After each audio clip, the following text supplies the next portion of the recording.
Baik, yang pertama saya akan menjelaskan konsep dasar manajemen mutu terpadu TQM. Manajemen mutu terpadu atau biasa disingkat TQM, Total Quality Management, adalah pendekatan yang dilakukan perusahaan untuk memastikan kualitas terbaik dalam setiap proses ataupun aktivitas yang ada. Jadi TQM ini dia tidak melihat hasil akhirnya, tetapi dia lebih mementingkan kualitas di setiap proses pengerjaannya. Prinsip-prinsip TQM. Yang pertama itu ada fokus pada pelanggan. Artinya, kita harus mengerti dan memenuhi kebutuhan siswa. Misalnya, kita memastikan bahwa setiap proses belajar mengajar itu sesuai dengan harapan mereka, sehingga mereka merasa puas. Yang kedua itu ada perbaikan berkelanjutan dalam pendidikan, yaitu dia berupa pengembangan metode pengajaran atau memperbarui materi supaya lebih relevan. Yang ketiga, keterlibatan semua anggota. Jadi semua anggota seperti guru, siswa, orang tua, dia itu harus terlibat. Keempat itu pengambilan keputusan berdasarkan data. Jadi setiap keputusan yang diambil itu dia berdasarkan dengan data yang jelas dan akurat. Poin B, karakteristik manajemen mutu terpadu. Definisi dari kualitas atau mutu. Dari pakar Dassler, kualitas adalah kemampuan produk atau layanan untuk memenuhi keinginan pelanggan. Sedangkan dari Arcaro, mutu dicapai melalui proses terstruktur dan kontribusi tiap individu atau bagian kerja. Jadi, kualitas atau mutu itu adalah seberapa baik produk, layanan, atau proses memenuhi standar atau harapan, sehingga orang yang menggunakannya itu merasa puas. Karakteristik TQM dalam pendidikan itu ada 3. Yang pertama itu fokus pada kualitas, yaitu pendidikan yang baik harus memiliki kurikulum yang up to date, guru yang terlatih dengan baik, dan rutin melakukan evaluasi, sehingga tujuan belajar itu bisa tercapai. Yang kedua itu orientasi pelanggan. Siswa dan orang tua itu adalah pelanggan utama dalam pendidikan. Artinya, sekolah harus memahami dan memenuhi kebutuhan serta harapan mereka. Yang ketiga, budaya keterbukaan. Jadi lingkungan sekolah itu dia harus mendukung komunikasi dan kerjasama yang baik antara guru, siswa, dan orang tua. Dan apapun yang dikatakan sama orang tua, diberi masukan ataupun saran yang bisa mengembangkan kualitas pendidikan, itu harus diterima sama pihak sekolahnya, karena itu bisa mengembangkan mutu sekolah. Poin C, model dasar manajemen mutu terpadu pendidikan. Yang pertama itu ada model perencanaan komprehensif. Model ini biasa digunakan untuk melihat perubahan yang terjadi dalam sistem pendidikan secara keseluruhan dan membuat rencana untuk perbaikan yang diperlukan. Yang kedua itu ada model target setting. Model ini fokus pada perencanaan perkembangan dengan menetapkan target tertentu. Model biaya dan efektivitas. Model ini juga biasa digunakan untuk mengevaluasi seberapa efisien biaya yang dikeluarkan untuk proyek pendidikan, agar hasilnya sebanding dengan yang dihabiskan. Yang keempat ada model PPBS, yaitu Planning, Programming, Budgeting System. Maksud dari model ini ialah menggabungkan perencanaan, pemrograman, dan penganggaran agar sekolah bisa mengalokasikan sumber daya dengan lebih baik dan efektif. Sebelumnya, perkenalkan nama saya Dea Pipa, Prodi Manajemen Pendidikan Islam semester 3. Saya akan membahas poin D, yaitu penerapan MMT pada organisasi sekolah. Yang pertama, ada kepemimpinan yang profesional. Sekolah harus dipimpin oleh orang yang profesional, bebas dari pengaruh ideologi, politik, atau organisasi tertentu. Pemimpin ini harus berfokus pada pendidikan dan bertanggung jawab untuk memastikan kesuksesan siswa. Maksudnya adalah seorang kepala sekolah yang profesional adalah seorang yang memimpin sekolah dengan fokus utama pada pendidikan dan kesejahteraan siswa.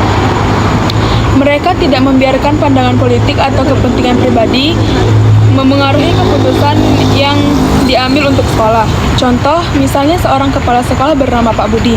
Pak Budi selalu membuat keputusan berdasarkan kebutuhan dan kepentingan siswa, bukan berdasarkan ketekanan politik atau kepentingan kelompok tertentu.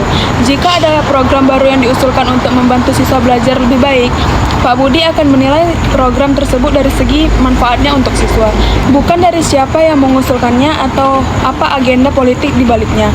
Dengan kata lain, Pak Budi memastikan bahwa semua keputusan seperti penambahan materi pelajaran atau cara pengajaran baru diambil berdasarkan apa yang benar-benar diperlukan untuk meningkatkan hasil belajar siswa. Hal ini akan membantu menciptakan lingkungan sekolah yang lebih baik dan fokus pada perkembangan akademis dan personal siswa. Yang kedua, pengembangan kurikulum dan strategi pembelajaran. Kurikulum yang dikembangkan harus sesuai dengan kebutuhan siswa dan masyarakat. Strategi pembelajaran juga harus dibuat agar bisa membantu siswa yang kesulitan sehingga mereka dapat menjadi lulusan yang kompetitif. Maksudnya, kurikulum adalah daftar mata pelajaran dan materi yang diajarkan di sekolah. Kurikulum yang baik harus mencakup apa yang relevan dengan kebutuhan siswa dan masyarakat, seperti keterampilan yang penting untuk masa depan mereka.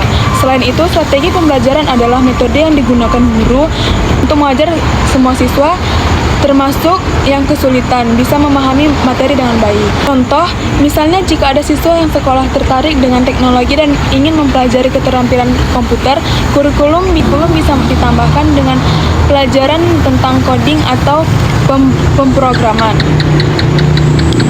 Untuk membantu siswa yang kesulitan dalam matematika, guru bisa menggunakan strategi seperti memberi latihan tambahan, menggunakan alat bantu visual, atau mengadakan kelas remedial. Dengan cara ini, semua siswa mendapat kesempatan untuk belajar dengan lebih baik dan siap menghadapi tantangan setelah lulus. Yang ketiga, ada pengelolaan sumber daya dan fasilitas. Sekolah harus menggunakan sumber dana yang ada, baik yang konvensional maupun yang alternatif, secara produktif. Selain itu, fasilitas seperti ruang kelas, perpustakaan, dan laboratorium perlu dikembangkan agar mendukung proses pembelajaran. Maksudnya adalah, sekolah harus pintar mengelola uang yang diterima agar bisa digunakan dengan baik untuk kepentingan pendidikan. Hal ini termasuk memperbaiki dan menambah fasilitas yang ada agar bisa membantu siswa belajar dengan lebih baik. Contohnya, jika sekolah mendapatkan dana dari pemerintah dan juga donasi dari masyarakat, dana tersebut bisa digunakan untuk memperbaiki ruang kelas yang rusak, membeli buku-buku baru untuk perpustakaan, atau menambah peralatan di laboratorium sains. Misalnya, dengan membeli komputer baru dan alat laboratorium yang modern, siswa bisa lebih mudah mempelajari materi dengan cara yang lebih interaktif dan menyenangkan. Dengan fasilitas yang baik, proses belajar mengajar lebih menjadi efektif dan mendukung pencapaian hasil belajar yang lebih baik. Yang keempat, pengembangan kurikulum dan strategi pembelajaran. Kurikulum yang dikembangkan harus sesuai dengan kebutuhan siswa dan masyarakat. Strategi pembelajaran juga harus dibuat agar bisa membantu siswa yang kesulitan sehingga mereka dapat menjadi lulusan yang kompetitif. Maksudnya, kurikulum adalah daftar pelajaran yang diajarkan di sekolah. Kurikulum harus mencakup topik yang relevan dengan kebutuhan siswa dan tren di masyarakat. Strategi pembelajaran adalah cara-cara yang digunakan guru untuk mengajarkan materi, terutama untuk membantu siswa yang kesulitan agar bisa memahami pelajaran dengan baik. Contoh, misalnya jika banyak siswa tertarik dengan teknologi kurikulum, bisa ditambahkan dengan pelajaran komputer atau coding. Untuk membantu siswa yang kesulitan memahami matematika, guru bisa menggunakan metode seperti video pembelajaran atau latihan tambahan. Dengan kurikulum yang relevan dan strategi yang mendukung, siswa akan lebih siap menghadapi tantangan setelah lulus. Yang kelima, ada kesejahteraan dan semangat kerja karyawan. Sekolah perlu meningkatkan kesejahteraan guru dan staf agar lebih baik dibandingkan lembaga pendidikan yang lain. Semangat kerja juga harus dijaga, misalnya melalui kontrak moral dan kontrak kerja yang jelas. Maksudnya adalah, sekolah harus menjaga agar guru dan staf merasa bahagia dan puas dengan pekerjaan mereka. Ini bisa dilakukan dengan memberikan gaji yang layak, tunjangan, dan fasilitas lainnya. Selain itu, penting juga untuk menjaga semangat kerja mereka dengan memiliki aturan dan kesepakatan yang jelas tentang hak dan kewajiban di tempat kerja. Contohnya, jika sekolah memberikan gaji yang kompetitif, tunjangan kesehatan, dan pelatihan profesional, guru akan merasa dihargai dan lebih semangat mengajar. Sekolah juga bisa membuat kontrak kerja yang jelas sehingga guru tahu apa yang diharapkan dari mereka dan apa yang mereka dapatkan sebagai balasannya. Dengan cara ini, guru dan staf akan lebih termotivasi dan siap memberikan yang terbaik untuk siswa. Yang keenam, dukungan dan hubungan dengan masyarakat.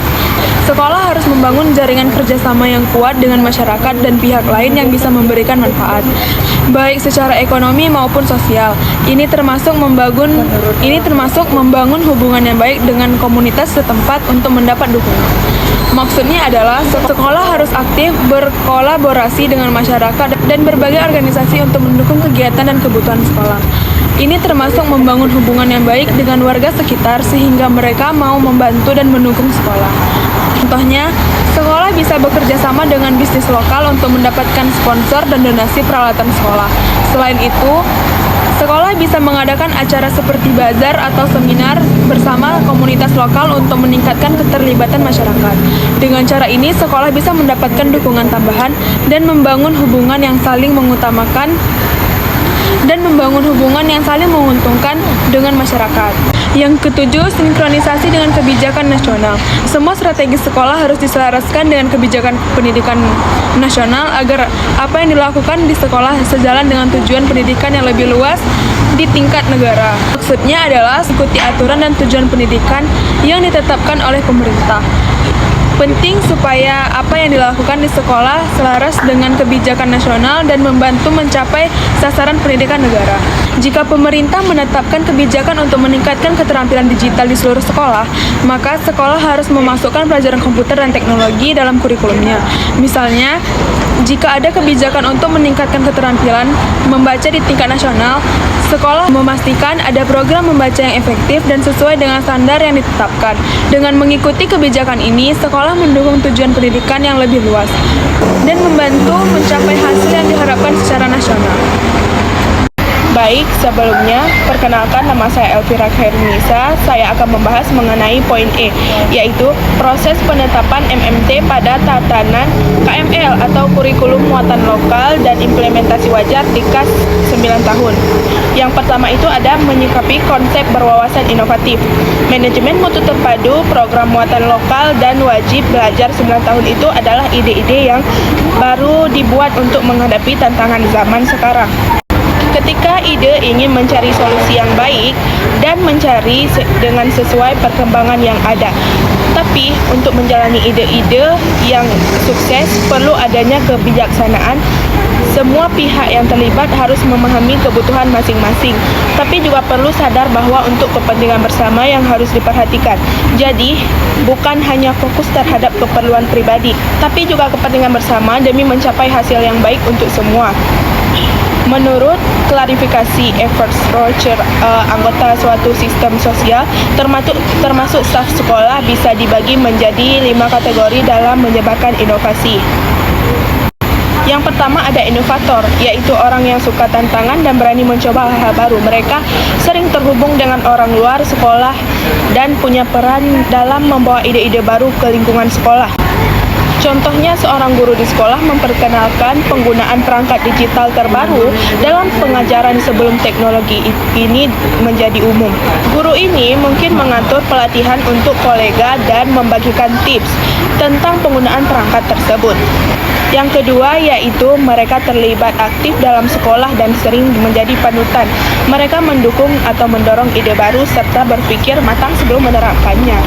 Contohnya seperti Ali membuat program bimbingan di kampus setelah mengidentifikasi kebutuhan teman-temannya dan merancang dengan teliti. Program ini sukses dan mendapatkan sambutan positif. Yang ketiga ada pengikut dini. Mereka menerima ide baru lebih cepat dari kebanyakan orang, tapi jarang memimpin. Biasanya mereka butuh waktu untuk merenungkan sebelum benar-benar menerimanya. Contohnya seperti setelah melihat keberhasilan program pelatihan yang diterapkan oleh pelopor, seorang guru mulai menggunakan teknik pengajaran berbasis proyek di kelas sebagai beberapa bulan mengajari hasil dari rekan-rekannya. Yang keempat itu ada pengikut berikutnya. Mereka baru menerima ide baru setelah banyak orang lain menerimanya. Biasanya agak ragu dan menunggu dorongan dari orang lain. Contohnya, ketika banyak sekolah lain yang sudah memulaikan menerapkan metode pembelajaran jarak jauh dan membagikan hasil yang positif, sebuah sekolah mulai menerapkan metode ini setelah mendengarkan banyak testimoni positif dari berbagai sumber. Yang kelima itu ada tertinggal. Mereka adalah orang yang terakhir menerima ide-ide baru, seringkali sudah ketinggalan zaman ketika ide baru lainnya muncul. Mereka cenderung berpegang pada cara-cara lama. Contohnya, beberapa guru yang masih menggunakan metode pengajaran tradisional dan belum beralih ke teknologi baru dalam mengajar. Seringkali hanya berubah setelah menghadapi kesulitan signifikan dalam hasil belajar siswa. Baik, selanjutnya saya akan menjelaskan mengenai 5 langkah strategis untuk menerapkan manajemen mutu terpadu atau MMT di sekolah menurut Rogers 1983. Yang pertama itu ada memahami konsep MMT. Pastikan konsep memudahkan dipahami dan dapat diterapkan di sekolah. Libatkan orang-orang yang berkompeten untuk berdiskusi dan gunakan panduan serta sumber daya yang ada. Contohnya seperti memahami konsep MMT. Seorang mahasiswa mengundang ahli untuk berdiskusi dan menggunakan panduan serta sumber daya sekolah. Hal ini memastikan penerapan MMT yang efektif dapat meningkatkan kualitas kegiatan ekstrakurikuler. Yang kedua ada membagikan yang namanya motivasi. Tekanan manfaat dari MMT dan tunjukkan bukti keberhasilannya untuk meningkatkan motivasi orang-orang agar mendukung ide tersebut. Contohnya seperti menjadikan studi kasus atau data-data yang menunjukkan bahwa MMT telah berhasil di sekolah lain, seperti peningkatan hasil ujian atau kepuasan siswa. Memberikan contoh nyata dari sekolah yang telah menetapkan MMT dengan cara yang sukses menunjukkan hasil yang positif. Dan yang ketiga, ada yang namanya menerima ide MMT. Pastikan semua pihak siap menerima ide ini. Jika perlu, coba terapkan secara bertahap untuk melihat seberapa cocok dengan lingkungan sekolah tersebut. Contohnya seperti memulai dengan penerapan MMT di beberapa kelas atau departemen terlebih dahulu. Misalnya menerapkan sistem evaluasi berbasis data di beberapa mata pelajaran sebagai percobaan sebelum diimplementasikan di seluruh sekolah. Yang keempat itu ada implementasi ide. Semua orang di sekolah harus berperan dalam menjaga mutu, terutama pemimpin sekolah. Fokus utama adalah memastikan kualitas pelajaran sesuai standar. Contohnya seperti kepala sekolah yang memimpin pelaksanaan standar kualitas pendidikan dengan mengadakan pertemuan rutin untuk menilai atau mendiskusikan pencapaian serta tantangan yang dihadapi. Semua guru terlibat dalam memastikan bahwa standar MMT yang diterapkan dalam metode pengajaran mereka. Kelima itu ada tindak lanjut. Berikan penghargaan atau insentif untuk memastikan program tetap berjalan dengan baik dan bisa terus dilanjutkan di masa depan.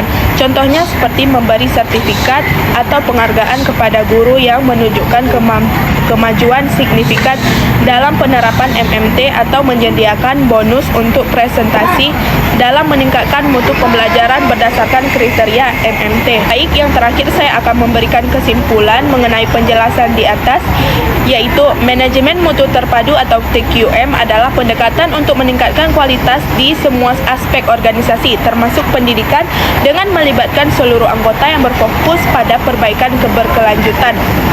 TQM dalam pendidikan bertujuan untuk meningkatkan mutu pembelajaran dan manajemen melalui kepemimpinan yang berkomitmen, pelatihan staf, evaluasi berbasis data, serta melibatkan keterlibatan orang tua dan masyarakat dalam program kurikulum muatan lokal atau KML. Dan wajib belajar 9 tahun TQM membantu meningkatkan kualitas pendidikan dengan memanfaatkan data untuk pengambilan keputusan dan optimalisasi sumber daya. Baik, sekian presentasi dari kelompok kami. Lebih dan kurang kami mohon maaf. Wabillahi taufiq wal hidayah. Wassalamualaikum warahmatullahi wabarakatuh.